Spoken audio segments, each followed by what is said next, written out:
Salut! Aujourd'hui on démarre un nouveau format sur la chaîne et pour l'inaugurer on va parler musique. On va donc évoquer 4 artistes de la scène musicale japonaise que vous connaissez peut-être ou pas et dans ce cas ce sera l'occasion de les découvrir.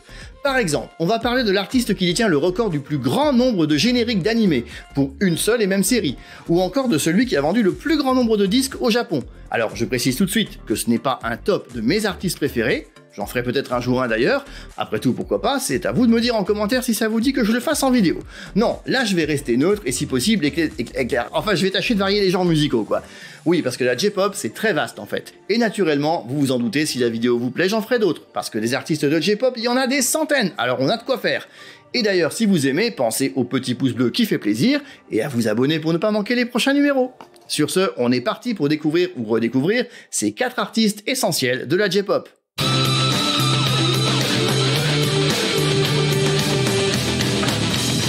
Savez-vous ce qu'on obtient lorsqu'un guitariste incroyablement doué rencontre un professeur de mathématiques qui aime pousser la chansonnette? Eh ben c'est simple, ils se font la bise. À cause du nom du groupe. Non, parce que ça se prononce bise en fait. La blague est valide.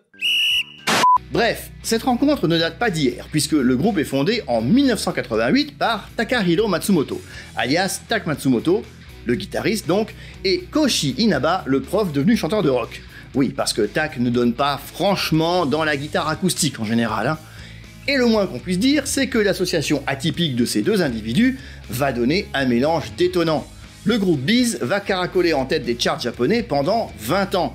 Il va en effet littéralement squatter les premières places du classement Oricon, l'équivalent de notre top 50 au Japon. À partir de 1990, tous leurs singles et albums se classent numéro 1 dès le jour de leur sortie. Entre 88 et 2008, le groupe vendra près de 80 millions de disques dans l'archipel, établissant ainsi un record toujours inégalé. Parmi leurs plus grands succès, on peut citer entre autres Taiyo no Komachi Angel, le single qui les a propulsés numéro 1, mais aussi des titres comme Easy Come Easy Go, Mo Ichido Kiss Shitakata, ou encore Don't Wanna Lie.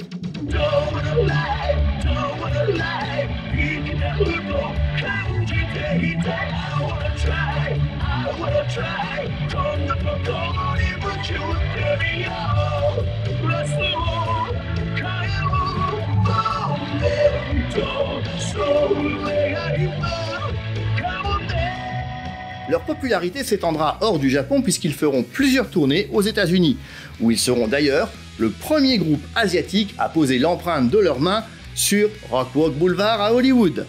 Le groupe ne s'est jamais séparé, et même s'ils sont beaucoup moins actifs aujourd'hui, forcément, ils continuent leur carrière. Et si vous vous demandez d'où vient le nom de B'z, longtemps resté un mystère, Tak Matsumoto a expliqué qu'il voulait monter un groupe qui lui permettrait d'exprimer toutes ses sensibilités musicales de A à Z. Il voulait donc le nommer AIDS au départ. Seulement en japonais, cela sonnait comme AIDS, l'acronyme anglais pour SIDA. Il a donc laissé tomber la lettre A pour partir de la lettre B, tout simplement. Et voilà comment est né le nom de B'z.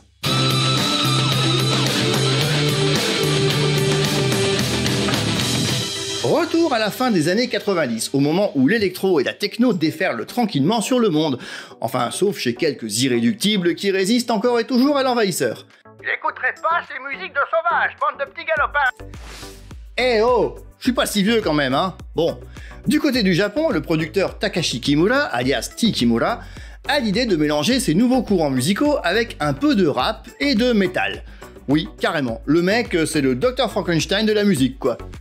Ou à mon beau-fils, comme vous préférez. Dans un petit plat à part, qui dire tu sens de lézard, la valeur râpée à coudre et un peu de sucre en poudre. Non. Oh, bon. En 1997, il recrute donc la chanteuse Yuri Masuda et le rappeur Mototaka Segawa, alias Motsu, afin de former le groupe Move. Le moins qu'on puisse dire, c'est que ça donne un style bien particulier, mais qui va faire mouche. S'ils ne connaîtront pas un succès fulgurant, ils décolleront néanmoins grâce à l'anime Initial D, dans lequel plusieurs de leurs singles seront utilisés, à commencer par Around the World. Et pour le coup, ça n'a rien à voir avec le titre des Daft Punk. Ils enchaîneront ensuite plusieurs génériques pour cette série, dont Raid Your Dream, Break Into the Night, Gamble Rumble, Dogfight ou encore Blast My Desire.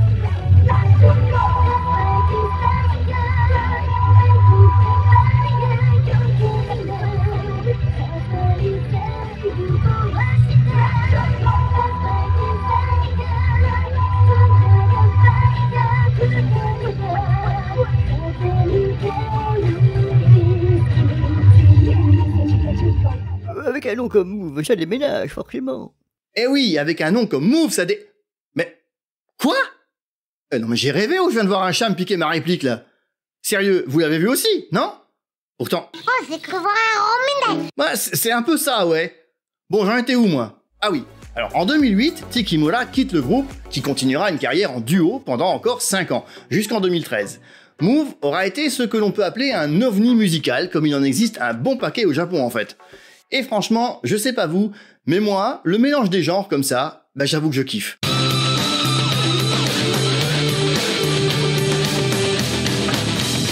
Contrairement à ce qu'on pourrait croire, le nom du groupe n'a rien à voir avec le franc-poney. Vous savez, ces expressions françaises utilisées un peu n'importe comment au Japon.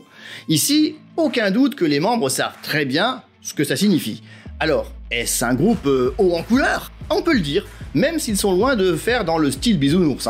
L'arc-en-ciel, qu'on appelle plus communément Raruku, prononciation japonaise de l'arc, est un groupe né au début des années 90 à Osaka.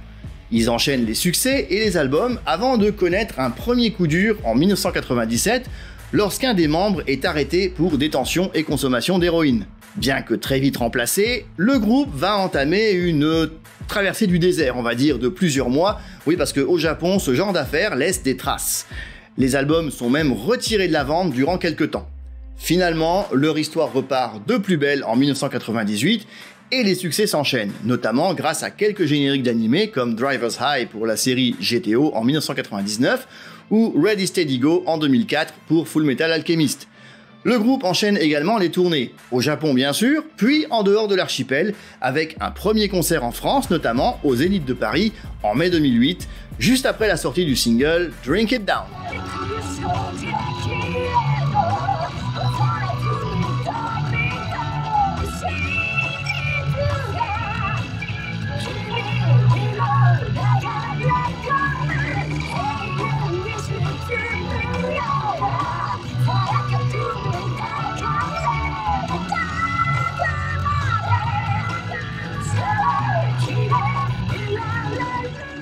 Le groupe reviendra en France 4 ans plus tard, en 2012, lors d'une tournée mondiale organisée pour leur 20e anniversaire, avant de ralentir enfin son activité.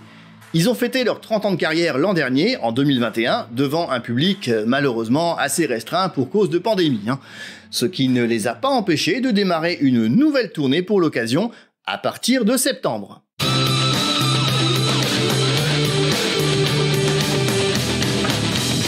Et on va finir cette première sélection en revenant à quelque chose de nettement moins nerveux. Parce qu'après tout, il en faut pour tous les goûts. Et puis, dans le J-pop, il y a pop. Michael Aki a fait ses débuts en 1999 alors qu'elle avait 17 ans. La gamine sait clairement ce qu'elle veut, et plutôt que de passer des auditions ou tenter sa chance dans des télécrochets, elle envoie directement une démo à un grand studio, le label Giza. Et son audace paye, parce qu'elle décroche ainsi son premier contrat.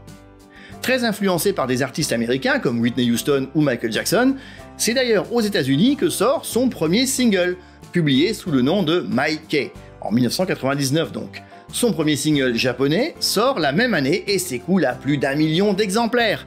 Décidément, elle est faite pour la chanson, y a pas de doute.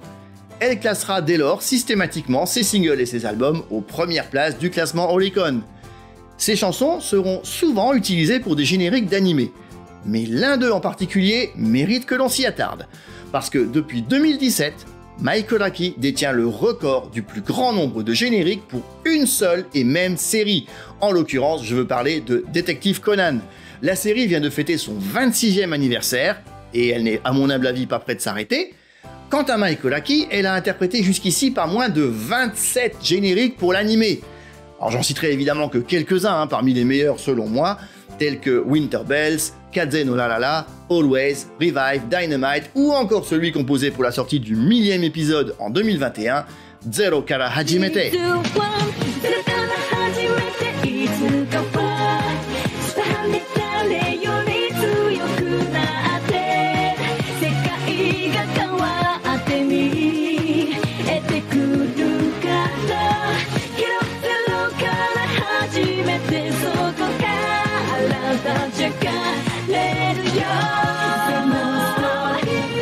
Les liens entre Michael Aki et Détective Conan font que celle-ci a même fait quelques apparitions dans la série, enfin, sous forme animée bien sûr, notamment dans les épisodes 927-928, 2 épisodes mémorables qui...